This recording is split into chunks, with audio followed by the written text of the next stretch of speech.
In January of 1947, in a quiet neighborhood of Los Angeles, California, a passerby made a discovery that would shock the nation and give rise to the most infamous unsolved murders in American history. Lying in an empty lot was the body of a young Latina woman, carefully posed, brutally mutilated, and completely drained of blood.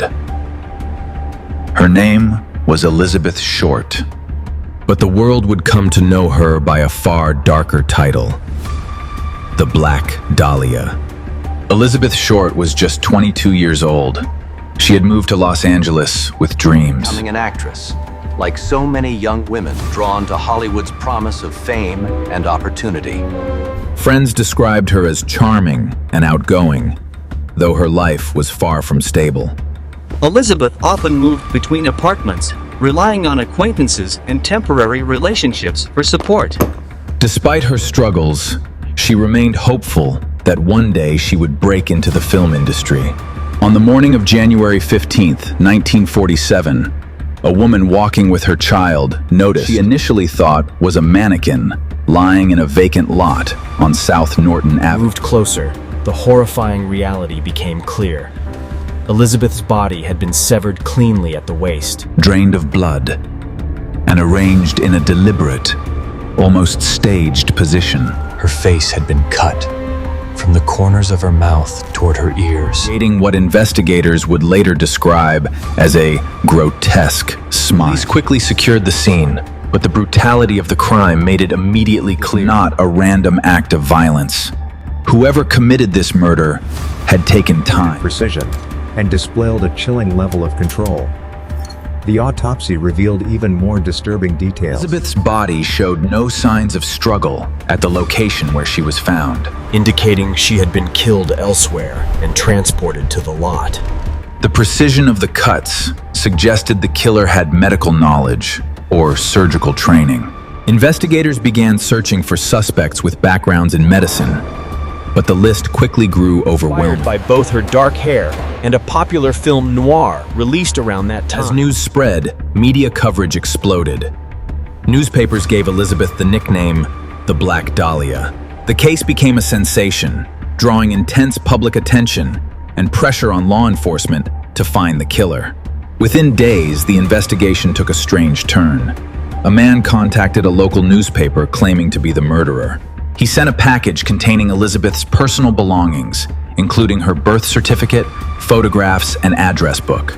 The items had been carefully cleaned with gasoline, removing fingerprints. The message was clear. Why? The killer was watching the investigation closely and wanted to play a game. Over the following weeks, more letters arrived, taunting police and media alike. The writer referred to himself as the Black Dahlia Avenger, promising to eventually turn himself in. But that promise was never kept.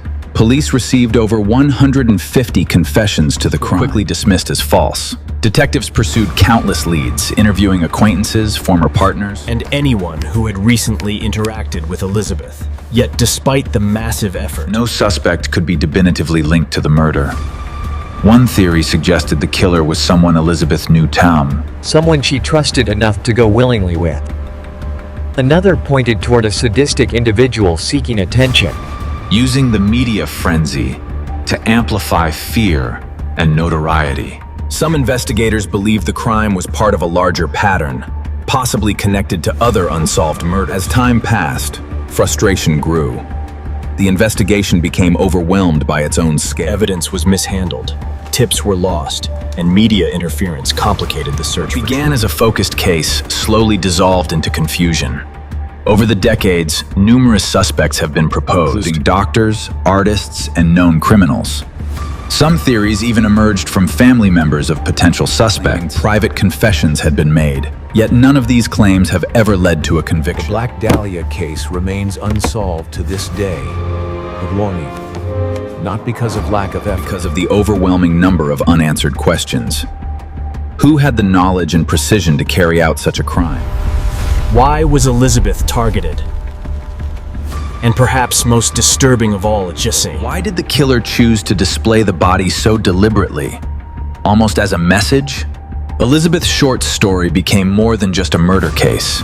It became a symbol of Hollywood's darker side, where dreams can quickly turn into nightmares. Her life, often overshadowed by the brutality of her death, reminds us that behind every mystery is a real person with hopes, fears, and a her grave is visited by those who still remember her, not as the Black Dahlia, but as Elizabeth Kahn, a woman who came to Los Angeles chasing opportunity, only to become part of one of its most chilling legends. Even after nearly 80 years, the question still lingers. Somewhere out there, does the truth still exist, or did it disappear along with the one person who could finally explain what really happened that night?